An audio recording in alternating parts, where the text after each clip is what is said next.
기도하고 시작하겠습니다.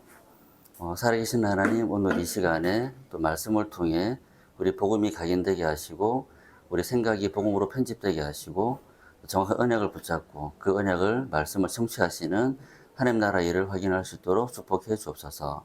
예수 그리스도 이름으로 기도합니다. 아멘.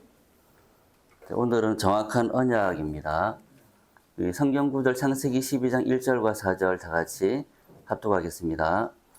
여호와께서 아브라함에게 이르시되 너는 너의 고향과 친척과 아버지의 집을 떠나 내가 내게 보여줄 땅으로 가라. 이에 아브라함이 여호와의 말씀을 따라갔고 롯도 그와 함께 갔으며 아브라함이 하란을 떠날 때에 75세였더라. 아멘. 자, 오늘은 정확한 언약인데 이런 말 자주 듣잖아요. 언약만 정확하게 잡으면 끝난다. 끝이다. 근데 언약이 정확한 게 있고 안 정확한 게 있는가 이런 생각을 했었는데 지나놓고 보니까 이 말이 맞는 것 같아요. 정확한 언약만 붙잡으면 실제 이 언약이 성취되는 걸 확인하는 삶을 살게 되기 때문에 근데 언약은 무엇인가? 원어로는 이제 베리트라고 되어 있는데 그 의미가 자르다, 맹세하다, 쪼개다 이런 의미가 들어 있습니다. 사전적 의미는 쌍방 간의 합의에 의해 이루어지는 약속, 그죠? 약속이죠. 계약 이런 게 언약인데, 근데 하나님의 이 언약은 우리 성경 전체가 언약이잖아요. 구약, 신약. 근데 하나님의 언약은 상방 간, 상호 간의 계약이 아니고 일방적인 언약이에요. 하나님이 우리에게 하신 언약이죠. 창세기 15장 17절에 보면 그 하나님이 아브라함을 이제 불러내시고 아브라함이 깊은 잠에 빠졌을 때, 이제 아브라함에게 이제 그 재물을 준비하라라고 해놓고, 그 다음 아브라함이 깊은 잠에 빠졌을 때에 그 재물들이 쪼개진 사이로 횃불이 그 사이로 지나가거든요. 그 이스라엘의 언약이라는 게 뭐냐면은 쌍방 간에 이제 합의를 하는 거죠. 이런 약속을 하자. 이 약속 어겼을 때에는 이 짐승을 쪼갠 그것처럼 이 어긴 사람이 쪼개질 것이다라는 이제 그 의미를 담고 있는 언약이거든요. 근데 원래는 이제 둘이 같이 이 사이를 지나가야 돼요. 근데 하나님만 지나가요. 이게 무슨 의미냐면은 이 언약을 만약에 사람이 파기했을 때 사람을 쪼개야 되는데 그렇게 하지 않겠다는 거죠. 또 하나님 언약을 절대로 어기지 않으시는 분이죠. 근데 결과적으로 사람이 이 언약을 파기를 하죠. 사라가 알게 하는 나무 열매를 먹고 또 구원의 언약을 주셨고 하나님의 그 나라 일 속에 살아가도록 축복 주셨는데 늘 죄를 범하고 그 하나님의 원하시는 삶을 살지 않고 언약을 놓치고 그래 살아가는 그 언약을 파기하는 그에 대한 대가를 누가 치르느냐? 하나님 치르겠다는 거죠. 결국은 이 여기에 나오는 이제 재물들을 쪼개는 그 일을 하나님이 담당하시죠. 그리스도께서. 그래서 언약의 어떤 의미는 이 그리스도의 희생 제물의 의미도 포함되어 있다. 이게 이제 언약이죠, 사실은. 저 언약을 잡는다는 게 무슨 말이냐? 언약은 이제 말씀이죠. 성경에 나오는 말씀. 그 하나님께서 약속하신 말씀을 믿는 것이 언약을 잡는 것이죠. 그럼 그 약속에는 뭐 어떤 것들이 있느냐? 가장 중요한 구원의 약속. 그죠? 요한복음 3장 16절. 이처럼 독생자를 주셨으니 이는 그를 믿는 자마다 멸망하지 않고 영생을 얻게 하심이라. 또 이제 세계복음화 약속을 주셨죠. 모든 민족이 이 증언되리니 증언되기 위하여 온 세상에 전파되리니 그제 끝이 오리라 했고, 또 임마누엘의 약속 함께 하겠다. 또 기도응답의 약속 기도하면 응답하겠다. 그 외에도 수많은 약속들이 성경에는 들어가 있죠. 자, 그 중에서도 이제 가장 중요한 이제 구원의 약속, 그 구원을 이루기 위한 그리스도. 많은 언약들이 있겠지만 오늘은 이제 그리스도의 언약, 그다음에 전도와 선교에 대한 언약, 렘넌트에 대한 언약만 한번 볼게요. 성경 전체를 통틀어 가장 중요한 언약이죠. 그리스도. 자, 그럼 그리스도라는 언약을 우리가 잡고 있어요. 어떻게 붙잡고 있느냐. 이제 구원의 언약이다. 하나님 만나는 길 참 선지자, 우리의 모든 죄와 저주장 해방시킨 참 제사장, 마귀를 멸하신 참 왕으로 이 언약을 우리가 믿고 영접해서 구원을 받죠. 그렇게 언약을 잡고 있죠. 자, 근데 그 다음이 중요한데, 구원받고, 그 다음 이제 그리스도를 어떻게 언약을 잡고 있냐면, 천국을 들어가기 위한 티켓, 그리스도는. 그 다음에 구원받기 위한 영접 기도에 등장하는 그 통과 의례. 또 기도 제목을 쭉 나열을 하고, 마지막에 엔터키를 누르는 것처럼, 예수 그리스도 이름으로 기도합니다. 라고 할 때 쓰는 엔터키와 같은, 이런 그리스도로 우리가 언약을 잡고 있어요. 자, 이렇게 그 언약을 잡으면은 정확한 건가요? 안 정확한 건가요, 이게? 틀렸다고 말할 수는 없는데, 뭔가 좀 맞지 않죠. 뭔가 좀 이상하단 말이에요. 자, 여러분은 그리스도를 어떻게 언약으로 붙잡고 있는가 한번 돌아보시면 좋을 것 같아요. 자, 모든 문제 해결자라고 했고, 모든 것이라 했고, 하나님의 모든 것이 그리스도를 통해서 그리스도를 말미암아 나오는 것인데, 정말로 그 언약을 잡고 있는가? 그 언약의 성취를 맛보고 있는가? 그 언약의 성취로 이루어지는 것을 확인하고 있는가? 이 부분이 이제 중요한 거겠죠. 자, 그리스도라는 언약을 내가 어떻게 붙잡고 있느냐? 자, 나에게 그리스도는 어떤 의미를 가지고 있는가? 이렇게 많이 하잖아요. 모든 문제 해결해 주신 분. 이렇게 많이 잡고 있잖아요. 저도 예전에 이렇게 붙잡았고, 이렇게 기도를 했었고, 문제 해결을 위해서 기도하고 예배 드리고 말씀을 붙잡았죠. 근데 정확하게 그리스도 언약을 붙잡고 보니까 이게 아니었어요. 문제를 해결해 주는 분이 아니에요, 그리스도는. 그런 그리스도가 아니죠. 내가 알고 있던 그 모든 문제들이 문제가 아니었다는 것을 알게 해주셨어요. 그러니까 뭐가 진짜 문제냐. 이게 문제가 아닌데 문제처럼 보여지고 그 문제 속에 빠지고 그 문제 때문에 걱정 근심하게 되는 그 상태 속에 빠진 게 문제인 거죠. 앞서 한번 설명했었죠. 그죠? 그 가장 본질적인 근본적인 문제, 그건 우리가 생각하지 않고 우리는 당장 눈앞에 현실적인 육신적인 문제에 많이 빠져요. 그래서 그걸 해결하기 위해서 기도를 하고 그 해결해 주시는 분을 그리스도로 알고 있고, 그래서 이제 진정으로 진심으로 정말 간절하게 기도하면은 마치 해결되는 것처럼 그렇게 가르쳤고 배워왔단 말이에요. 또 그렇게 전달하고 있고. 자, 그렇지 않죠, 그리스도는? 또 그 이름으로 기도할 때 응답하시는 그리스도냐? 기도할 때 응답하시긴 하죠. 근데 이제 기도 응답이라는 것을 다 이제 서로 다르게 알고 있단 말이에요. 자, 어떤 일에 대해서 문제, 사건과 중요한 시간표 때 기도해서 응답받는 그리스도냐. 이제 엄밀히 말하면, 정확하게 말하면 그런 게 아니고, 제가 언약을 잡고 나서 보니까 기도 속에 살아가는 삶을 알게 해주셨어요. 기도 속에서, 말씀의 흐름 속에서, 성취되고 있는 하나님의 그 나라 일 속에서 살아가는 그것이 진짜 기도고 기도의 본질이구나. 이걸 알게 해주셨단 말이에요. 또 우리가 이제 불신자들에게 전달해야 되는 그 복음의 내용에 등장하는 부담스러운 그 이름, 전도해야 돼. 그죠? 안 할 수는 없어. 해야만 될 것 같고, 안 하면 양심에 좀 걸리고, 뭔가 내가 제대로 내 사명을 담당하지 못하는 것 같은 늘 그런 부담감 속에 살아가는 그 부담스러운 그 이름이냐. 그렇지 않았어요. 예전에는 저도 너무 전도가 부담되었고, 예수 처음 믿었을 때부터 전도를 쭉 해왔죠. 친구들에게 전도하고, 선배, 후배 전도하고, 기숙사 문두 들어가면 전도하고 했었는데, 한 번도 즐겁지가 않았어요. 늘 부담스럽고. 근데 안 하면 안 되는 것 같은. 근데 정확하게 잡고 보니까 그게 아니었어요. 전도하는 것이 아니고, 하나님의 나라 일 속에 살아가도록 해주셨어요. 그리고 그 하나님 나라 일 속에서 이 이름은 엄청난 파워를 가지고 있어요. 눈에 보이지 않는 모든 것을 움직이는. 시공간을 초월해서 뭔가 하나님 나라 이루어 가시는 엄청난 그 이름의 그 능력을 확인하게 되었습니다. 자, 그리스도를 어떻게 언약으로 붙잡고 있는가 한번 이렇게 돌아보시고 점검해 보시고 나에게 그리스도는 어떤 언약인가를 한번 정리해 보는 게 좋을 것 같아요. 자, 그리고 전도와 선교에 대한 언약.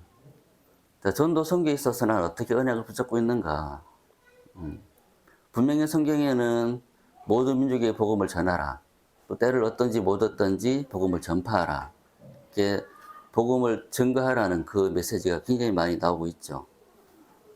자, 그럼 하나님의 자녀가 되면 당연히 복음을 전해야 한다는 생각을 가져요. 누구나. 그죠? 이제 영접하고 예수 믿게 됐는데 나는 절대 복음 전하지 않을 거야. 이런 사람은 없거든요.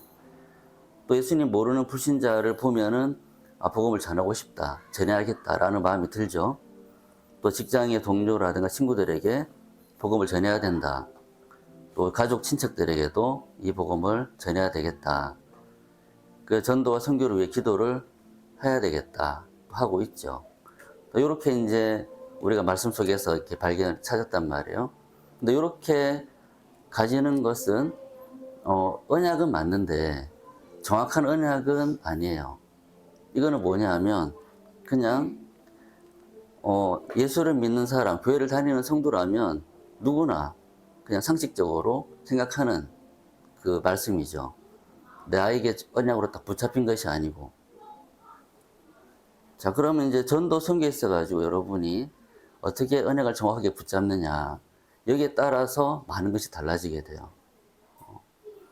전도 선교를 안 하면 뭐 굳이 언약을 붙잡을 필요는 없어요. 뭐 잡을 일도 없고. 근데 내가 정말 전도를 해야 되겠고, 하고 있고, 여기에 뭐 부담감을 가지고 있다면 이 언약을 잡는 게 굉장히 중요하죠. 자, 그래서 저는 고민했던 게 너무 부담스럽고 힘들어요. 근데 하기는 해야 돼. 평생 해야 되겠어요. 그럼 어떻게 나는 전도 선교 평생 쓰임 받을 것인가를 고민을 했죠. 자, 친구들에게 복음을 전하고, 가족들에게 복음을 전하고, 동료 지인들에게 복음을 전했어요. 어떤 사람은 영접하는 사람도 있었고, 어떤 사람은 거부하는 사람도 있었고, 어떤 사람은 저를 이상하게 보는 사람도 있었고, 영접한 사람 중에는 말씀 운동 같이 한 사람도 있었고, 하다가 떨어져 나간 사람도 있었고, 또 약국에서는 전도 자료를 만들어서 많이 배포를 했었어요. 약국의 어떤 그 사람들 병에 대한 정보를 잘 정리해서 한 면에는 그런 의학적인 정보를 담고 뒷면에는 복음 메시지를 담아가지고 나눠주기도 하고 또 CD를 구워가지고 우리 목사님의 그 구원의 길 메시지를 담아서 나눠주기도 하고 또 CD가 이제 유행이 지나니까 USB 만들어서 나눠주기도 했었어요. 이것도 별로 재미없었어요. 별 호응도 없었고 노방전도도 하고 찬양전도 공원 가서 하기도 하고 캠프 때 참여하기도 했었어요. 자, 이렇게 쭉 하면서 별 열매는 별로 없어요. 너무 부담스러워요. 또 이렇게 하려고 부끄러워, 또 이렇게 아는 사람 만나면. 그죠? 또 이렇게 하면 할수록 힘이 나야 되는 힘이 안 나. 우리 힘이 빠져요. 이게 전도인가? 이게 전도가 정말 맞는가? 그렇다면 이 힘든 전도를 우리 자녀들에게 또 가르쳐야 되는가? 전달해야 되는가? 그렇지 않을 것 같았어요. 그래서 쭉 전도하면서 늘 말씀 묵상을 하고 인도받는 중에 복음을 조금씩 깨닫거나 발견하고 나서 보니까 전도에 대한 각인이 좀 바뀌었어요. 그러면서 전도를 하는 것이 아니고 전도에 대한 각인부터 바뀌어야 되겠다. 전도의 패러다임이 바뀌어야 되는 거예요. 전도를 하는 것이 아니에요. 아니고 우리는 뭘 해야 되느냐? 하나님의 나라 일 속으로 들어가야 돼요. 하나님 전도를 하고 계시죠. 선교하고 계시고 세계복음 하고 있단 말이에요. 우리는 그 속에 들어가지 않고 내가 알고 있는 전도, 내가 할 수 있는 전도, 내가 갖고 있는 어떤 방법을 쓰는 전도를 한단 말이에요. 그러니까 실제로 응답이 없어요. 응답이 없단 말은 영접을 많이 안 한다는 그 말이 아니고 실제 하나님이 어떻게 일하시고 있는지 확인이 안 되는 거예요. 자, 전도에 대한 각인이 변화되어야 된다. 그리고 하나님이 원하시는 전도를 찾아야 되겠다. 그렇게 이제 응답이 왔어요. 그래서 그러고 나서 보니까 뭐냐. 전도 이전의 전도가 중요하다. 이런 말 많이 듣죠. 전도하기 이전에 내가 전도할 수 있는 사람이 돼야 된다. 뭐 전도할 수 힘을 얻어야 된다. 전도할 수 내용을 갖춰야 된다. 이런 말들을 많이 하잖아요. 근데 실제로 하는 사람은 거의 없어요. 전도 이전의 전도가 뭔가요? 지금 늘 나오는 3집중, 3오늘, 3세팅, 3응답, 24기도, 또 777. 그 속에 살아가는 거죠. 하나님의 말씀에 집중하고 그 속에서 복음을 발견하고 복음이 각인되어지고 그 복음의 눈으로 하나님의 것을 발견하게 되고 그 하나님 것을 통해 이루어지는 그 나라 일 속에 내가 들어가는 그 삶이 되어지는 것. 이게 첫 번째죠. 그러면 그 속에서 뭐가 되어지느냐? 하나님이 무엇을 하는지 보여지는 거예요. 그 속에 들어가야 돼요. 근데 대부분 이 속에 들어가지 않고 전도를 하죠. 자, 그래서 복음의 망대를 내가 세우고 그 복음의 망대를 가지고 하나님이 준비하신 것을 찾게 되면 하나님 나라 일 속에 내가 들어가게 되죠. 자, 그럼 어떤 일이 벌어지느냐? 내 인생이 선교와 연결이 되어져요. 당장 여러분한테 선교하라면은 어디 가실 겁니까? 어느 나라 갈 수 없잖아요. 밖에 나가서 다민족 붙들고 복음 전하기 힘들잖아요. 그죠? 그런데 요게 되어지면 나도 모르게 어느 순간 내 삶이 선교와 연결이 되어져 있어요. 이 속에 들어가면 어느 날 내 삶이, 내 인생이 다민족과 연결이 되어 있어요. 어느 날 내 삶이 후대를 살리는 일에 들어가 있어요. 어느 날 내 인생이 치유하는 그 일 속에 쓰임받고 있어요. 자, 그러면 여러분의 인생의 스케줄이 이렇게 쭉 가득 차게 되겠죠. 그러면 전도를 하는 게 아니고 어떤 일이 벌어져요? 내 삶이, 나의 모든 시간, 나의 모든 에너지가 하나님 나라 일 속에 들어가 있게 되는 거죠. 자, 그래야지 뭐가 보이냐. 하나님이 말씀을 성취하고 있는 게 확인이 돼요. 그 말씀을 따라 어떻게 하나님의 나라를 확장시켜 나가시는가, 어떻게 선교를 하고 계시는가가 보이는 거죠. 그래야지 따라갈 수 있잖아요. 이게 안 되는데 아무 흐름도 없이, 아무 응답의 어떤 근거도 없이 뭔가 무턱대고 하려고 하니까 힘이 드는 거죠. 전도와 선교에 대한 언약을 정확히 잡아야 된다. 자, 그리고 렘넌트에 대한 언약, 우리에게 가장 중요한 부분이죠. 자, 렘넌트에 대한 언약이 있는가? 자, 부모가 되면 크리스찬으로서 부모가 되었어요. 그러면 당연히 이 생각을 하죠. 렘넌트를 복음으로 잘 양육해야 되겠다. 뭐 안 하는 사람은 있긴 하겠지만, 전혀 관심 없는 사람은 있긴 하겠지만, 웬만하면 이렇게 생각하겠죠. 또 렘넌트를 영적인 서비스로, 기능의 서비스로, 문화 서비스로 키우고 싶다라는 생각을 하겠죠. 또 렘넌트를 그냥 엘리트보다는, 육신적인 성공만 하는 엘리트보다는 복음을 가진 엘리트로 잘 자라서 하나님께 쓰임 받으면 좋겠다라는 생각을 하겠죠. 또 렘넌트가 전도자로 자랄 수 있도록 기도를 하겠죠. 근데 이것도 사실은 언약을 잡았다라고 하기보다는 그냥 부모라면 누구나 갖는 생각이죠. 상식적인 것. 이걸 보고 언약을 잡았다라고 하지는 않아요. 언약을 잡는 건 이제 저의 예를 들면은 이렇게 언약을 잡게 되었어요. 처음에는 이제 어린이집을 보내야 될까? 우리가 좀 키우면 안 될까라는 생각으로 공동교가를 시작을 했죠. 세 가정이 모여가지고. 그때는 이제 마음속에 아주 가득한 동기와 엘리트로 하면 잘 키워봐야 되겠다. 하나님이 이렇게 복음으로 키운다고 했으니까 축복 주실 거야. 아마 영어도 잘하게 되고 수학도 잘하게 되고 영적으로 잘 자라게 되어서 뭔가 남들 앞에 정말 이렇게 보여줄 수 있는 증거를 주시겠지 하고 했는데 하다 보니까 이제 발견되겠죠. 내 속의 동기가. 아, 나는 오직 복음의 증인을 키우려고 한 게 아니고 뭔가 내 욕구를 실현시킬, 내 욕심을 증명하고 싶은 그런 동기로 아이들을 키우는구나 발견이 됐죠. 그래서 제가 키우고 싶었던 복음도 있고 실력도 있는, 가능하면 실력이 좀 더 있는 이제 그죠?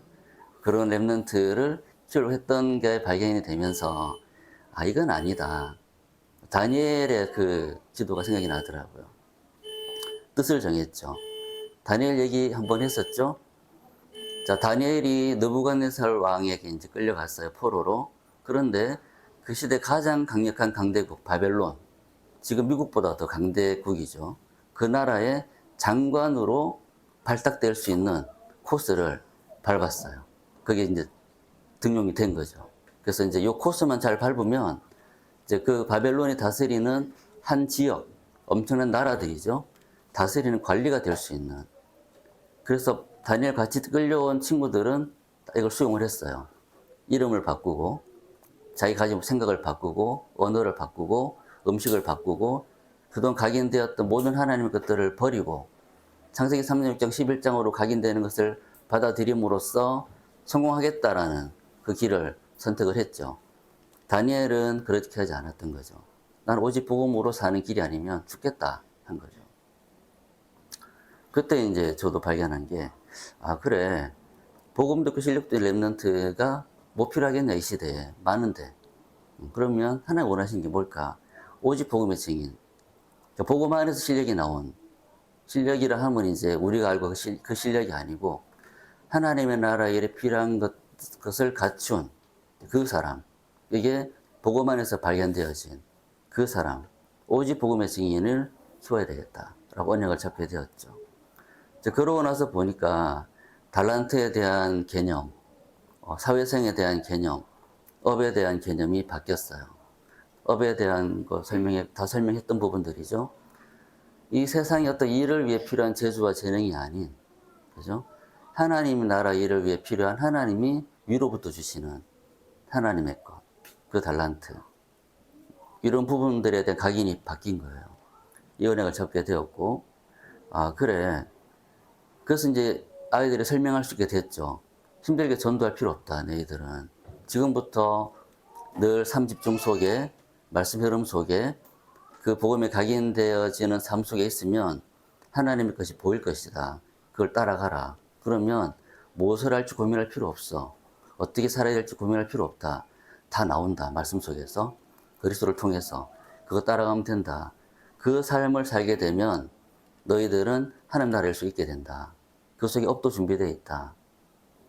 이 내용을 얘기할 수 있게 된 거예요. 그리고 정인이랑 이제 포럼을 하면서 우리 정인이가 학교를 안 갔단 말이에요. 초등학교를. 공동육아에서 자랐고 랩런트 유치원을 거쳤고 RSS를 통해서 초등과정을 졸업을 했고 RLS 1년을 갔다 왔어요. 지금 일반 학교를 갔죠. 그 이제 같이 얘기를 했어요. 포럼을 했죠. 너가 이 모든 과정들을 경험을 하고 어려운 시기도 겪었던 이 모든 것들이 어쩌면 이 전 세계에 꼭 필요한 복음교육 시스템을 세우는 일에 필요한 게 아니겠냐. 자기도 그렇게 생각한다 하더라고요. 그런 것 같다 하더라고요. 그래서 지금 전 세계에는 태양으로부터 그 모든 교육의 과정 속에 어떻게 복음으로 키울 것이냐에 대한 답이 없죠. 그런 시스템도 없죠. 거기에 대한 답을 가진 교사도 없단 말이에요. 그런 RUTC가 세워져야 된다. 그 일에 네가 필요할 수 있다. 같이 기도해보자고 했어요. 저 이렇게 이제 언약을 잡게 된 거죠. 그냥 뭐 잘 키워보자. 그런 것이 아니고. 자, 그래서 우리 부모님들이 어떻게 이 언약을 정확히 잡을 수 있는가. 언약을 잡으려면 가장 먼저 돼야 될 게 지금 제가 언약을 쭉 잡았던 과정들을 보면은 가장 먼저 되어진 게 뭐냐면 복음에 대한 각인이 바뀐 거예요. 복음을 잘 몰랐어요. 또 틀리게 알고 있기도 했고. 근데 말씀을 집중하고 말씀 흐름 속에 들어가고 집중 속에서 하나님과 소통하는 중에 복음을 정확히 알게 됐죠. 복음이 각인이 되어졌어요. 생각이 편집이 되어졌어요. 내 모든 생각하고 계획하는 것들을 바꾸게 되었죠. 자, 복음으로 각인이 되었을 때 현장을 딱 보면 이제 뭐가 필요한지 보이죠. 정말 다양한 랩런트 현장을 저는 목격을 했습니다. 불신자 현장도 봤고, 율법으로 키우는 그런 가정도 봤고, 지복신앙도 봤고, 신비주의도 봤고, 또 잘하려고 애를 쓰지만 잘 안 되는 가정도 봤고, 최고의 보험교육 시스템 속에서도 하나 믿지 못한 아이들도 봤고, 많이 봤거든요. 그렇게 보면서 앞에 말씀드린 언약을 잡게 됐어요. 자, 복음을 정확히 알고 복음이 각인된 그 눈으로 현장을 볼 때 무엇이 필요하구나가 보이죠. 하나님 이 시대 원하시는 게 무언가가 보이죠. 정말 당연한 것들이 보이는 거죠. 자, 그러려면은 매일 말씀에 집중하는 삶과 흐름을 타는 삶이 되어져야 돼요. 이 속에서 봐야 돼요. 그죠? 이 속에서 현장을 보고 모든 사건들을 볼 때 보여지는 거죠. 자, 그래서 만약에 이 상태가 되어지고 이 삶을 사는 중에 언약을 잡게 되면 어떻게 되느냐? 그 언약 잡은 것이 성취되는 걸 확인하게 돼요. 언약만 잡았는데 이 언약을 이루기 위한 모든 것들이 딱 준비되어 있고 이 언약을 이루기 위해서 모든 것들이 움직이는 것을 보게 돼요. 신기한 거죠. 자, 그 속에서 뭐가 보이느냐? 하나님이 준비하신 것. 이 언약과 말씀을 이루기 위해, 이 말씀을 성취하기 위해서 하나님 준비하신 것들이 쭉 발견이 되어져요. 그 발견되어지는 것들이 실제로 살아서 일을 하는 것들이 확인되어지고, 그래서 하나님 나라의 일이 성취되는 것을 확인하게 되죠. 자, 이 삶을 살게 되는 거죠, 이제. 부모님들이. 그래서 이거를 전달해 줘야 되는 거예요. 그죠? 그래서 진짜로 이 말이 맞아요. 언약만 정확히 잡으면 끝이에요. 근데 이 언약을 정확히 잡기 위해서 되어져야 할 것들이 있는데, 이게 대부분 잘 안 되죠. 쉽지가 않아요. 그죠? 자, 10몇 년, 20년, 30년 쭉 여름 성리학교 해왔고, 랩런트 해왔는데, 지금 결과를 봐야 돼요. 어떤 상태가 됐는가. 그죠? 그러면 뭔가를 수정해야 된다. 뭔가 빠진 것을 채워야 된다. 뭔가 잘못 각인된 부분을 바꿔야 된다라는 인식을 해야 되겠죠. 그죠? 하는 것이 중요한 게 아니고, 잘 봐야 되겠고, 또 발견을 해야 됩니다.